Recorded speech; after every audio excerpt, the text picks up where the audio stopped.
Hey, let's get started with the assignment 9.1. We are trying to analyze the population in California cities at risk for earthquakes.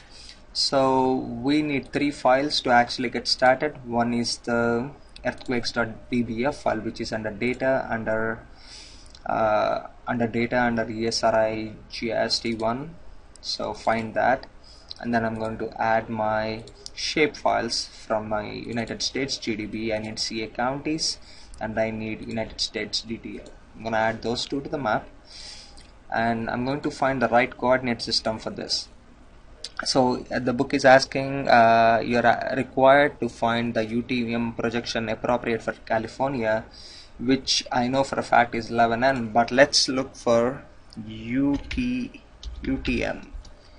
So on a projected UTM, there is North America.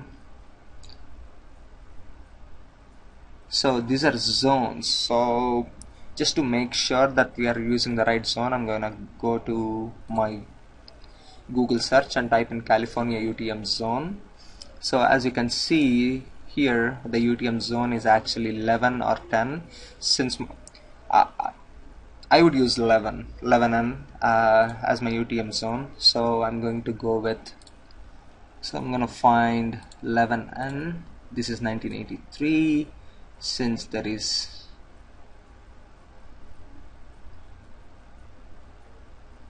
okay, so let's I cleared my search so that I can find the rest of the zones. So this is under, let's see, North America. If you scroll down, you'll find 1983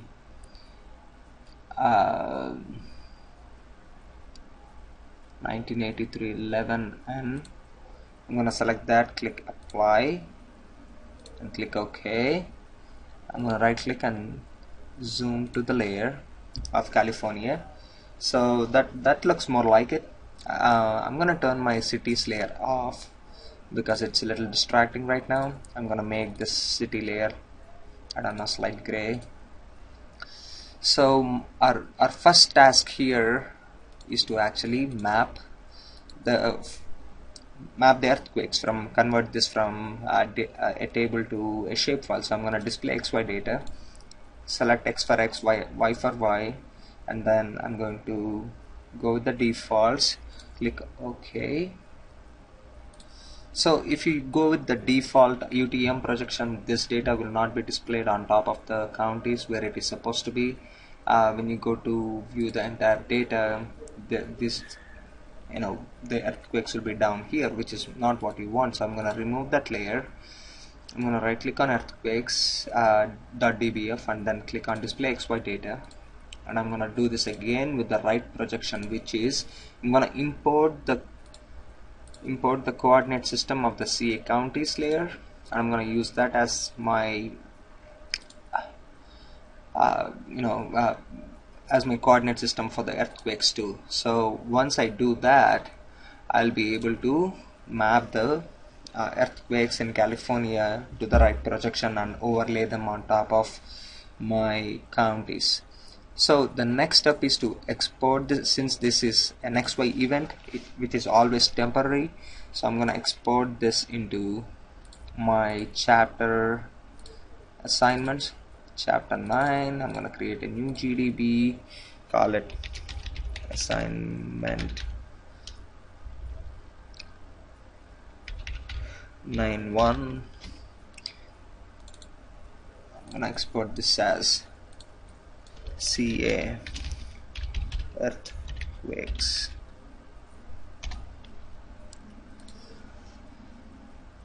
I'm going to add it to the map. Now I can remove this earthquake events and the earthquake data file. So once I've done that, so the next step is to identify the earthquakes which have an intensity, a magnitude greater than 7. So I'm gonna go to my query and I'm going to click on magnitude greater than, well, you can type in 7, I guess, and make sure you have the right query. definition, click OK, click OK. So now you see you have reduced the number of earthquakes from to only the earthquakes which have magnitude more than 7. So now we need to create a 20-mile buffer around this earthquakes with pretty significant intensity. So I'm going to click on geoprocessing, click on buffer, and then I'm going to select my CA earthquakes as my input features, and then I'm going to use the same name, and then I'm going to export this in my GST1, my assignments, chapter 9,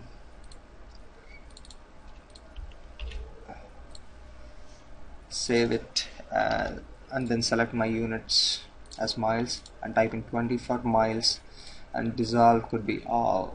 Oh, actually yes, we can use dissolve for all, and then click on OK. So once I have my earthquake buffers around my major earthquakes, I would know what would be the areas that are most affected. So I'm gonna select that, give it like a hollow symbol of some sort. If you want, you can make it sound a little more look more dramatic. So now we have earthquakes, but the earthquakes doesn't have any information with it. So what we need is also there is an issue here. We need to actually calculate the population within each of these zones, not just all the zones combined, which is what this is. So I'm gonna right click and click on edit, start editing this feature. I'm gonna select that, and I'm going to click on advanced editing, more advanced editing tools. I'm gonna select the feature with the buffer, which is only one feature right now. I'm gonna explode multi-part feature as separate features. Now you see I have each one of them under a different buffer zone or a different zone. So I'm going to click on editor, stop editing, save my edits. So we need to add population data to these zones to identify how much population actually lives within each one of these individual earthquake zone of high intensity.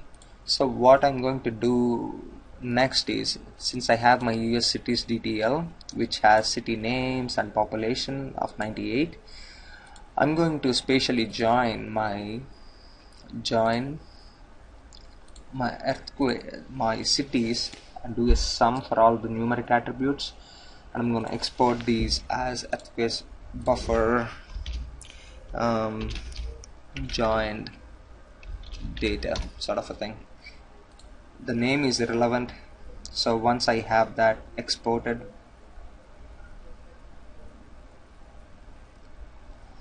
let's open the attribute table and look at population. So as you can see, the population,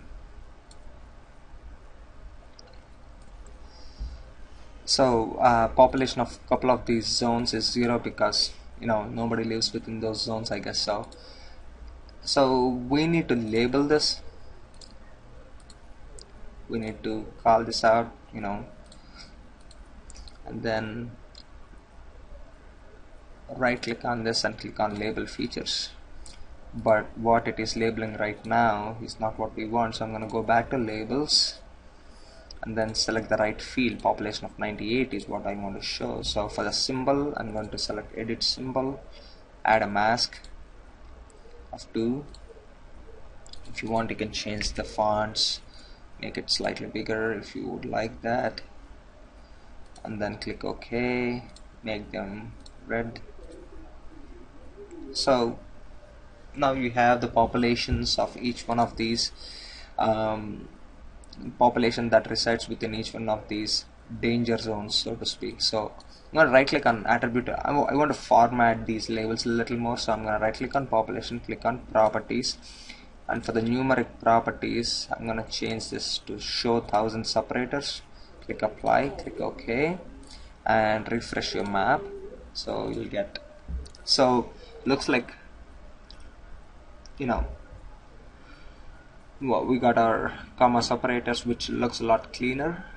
I do want to add city names and stuff, so the best way for me to do this right now is by adding base map from rgs.com. I'm gonna add my light gray canvas behind it so that I have a background to go with, maybe some city names. As you can see, I got my city names and so on and so forth, which is pretty good. So I like the way this map is looking right now. So I'm gonna go back to my layout view, and now I'm gonna start adding all the elements that are required. So I'm gonna click on zoom to layer. So I'm gonna turn my base map layer off for a second while I format this. I'm gonna add some guides, and then I'm going to snap my data frame to the guides.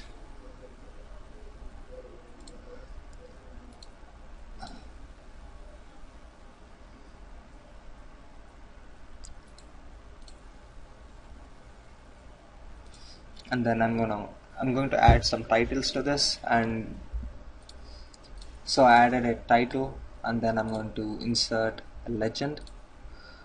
I'm going to add legend for my earthquake, and then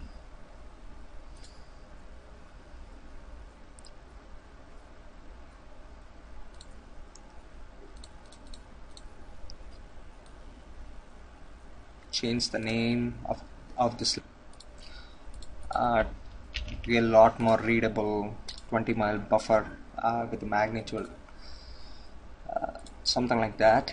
And then I'm going to add a data frame of 0.5, background of white, and then I'm going to add a 3-point buffer around this so that it looks nice and clean. And then I'm going to show you a little trick on how to format your legend. Click on items, click on the layer you want to edit, click on style, go to properties. Since these are ovals, I'm going to override the default patch of square to an area of that looks more like, that represents more like the features on the map. And then I'm going to change some of this, and then I'm going to turn my base map back on. So that's the map you need to produce. So you can save this map as assignment 9.1 and then export this as a JPEG. Also, you need to add some questions like this actually, analyze, study, answer questions. Which major earthquake magnitude is greater than 7, has most cities within 20 miles, and then how many people are within the total. You know how to do that, how many people are there. So I'm going to right click on my buffer, right click and go to and open attribute table, click on sum of population 98 and click on statistics. You get your answer right there. This is 27457, 2,747,550 people. So that's the population. So hey, you got the answer you need. So if you want to be a little more dramatic about it, you can also maybe, I don't know, go to properties and then symbolize this by quantities of sum of population of 98, and then maybe choose a slightly a color like that, and for the display choose is a transparency, and then classify this less than 10,000, 50,000, 100,000, 250,000, and so on and so forth. Click OK. So now you actually are giving a little more than what is actually required by the assignment, maybe 25. Now you can see, maybe label only one of them, you know or you can turn one of those layers off. So anyways, just another way of actually dealing with the same assignment. So good luck, and hopefully you'll finish the assignment and submit it on time. Thank you.